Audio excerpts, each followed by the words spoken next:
काल अचानक एका कन्सल्टन्सीचा कॉल आला मला आणि तिने आज इंटरव्ह्यू पण शेड्यूल केला. इंटरव्ह्यू लोकेशन जवळ असल्यामुळे आणि मला लवकर पण पोहोचायचं होतं, त्यामुळे मी घराजवळूनच ऑटो पकडली. प्रिपरेशन थोडं केलं नसल्यामुळे मनात जरा धाकधूक होऊन राहिली होती. आज मी जरा जास्तच शुद्धी वाटते नाही का.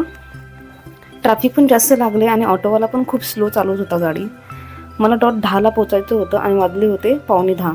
ऑलरेडी याच्याने इन्फॉर्म केलं होतं, you should reach 10 to 15 minutes before to get settle down and avoid delay.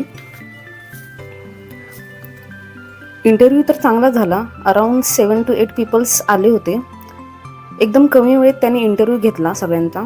Hardly त्यांनी मला 4 to 5 टेक्निकल क्वेश्चन विचारले आणि मी त्याचा रिस्पॉन्स पण चांगला दिला. कमी वेळेत इंटरव्ह्यू घेऊन त्यांना नक्की काय हवं होतं आय डोंट नो. कंपनी बाहेर ऑटो अवेलेबल नसल्यामुळे मी थोडी वॉकिंग करत बाहेर आले. ऑटोची वेट मी 15 मिनिट्स तरी केली, तेव्हा कुठे मला ऑटो भेटली. मग मी पोचले जुईनगर स्टेशनला. मित्रांनो, मी तुम्हाला एवढंच सांगेन, इंटरव्ह्यू सिलेक्शन हा पुढचा प्रश्न, बट तुम्ही इंटरव्ह्यू फेस करत राहा. त्याने आपल्याला काही गोष्टी कळतात आणि मेन आपला कॉन्फिडन्स लेवल वाढतो. मला खूपच भूक लागली होती, डोसा खायचं मन झालं होतं, तर मी कोपरखैरणे स्टेशनला उतरली. बालाजी डोसा हॉटेल आहे तिथे जाऊन ऑनियन प्लेन डोसा मागवला. घरी जाऊन मस्त फ्रेश झाली. तितक्यात मला जिजूने रबडी आईस्क्रीम दिली. माझा एंड मात्र या रबडी आईस्क्रीमने खूप छान झाला.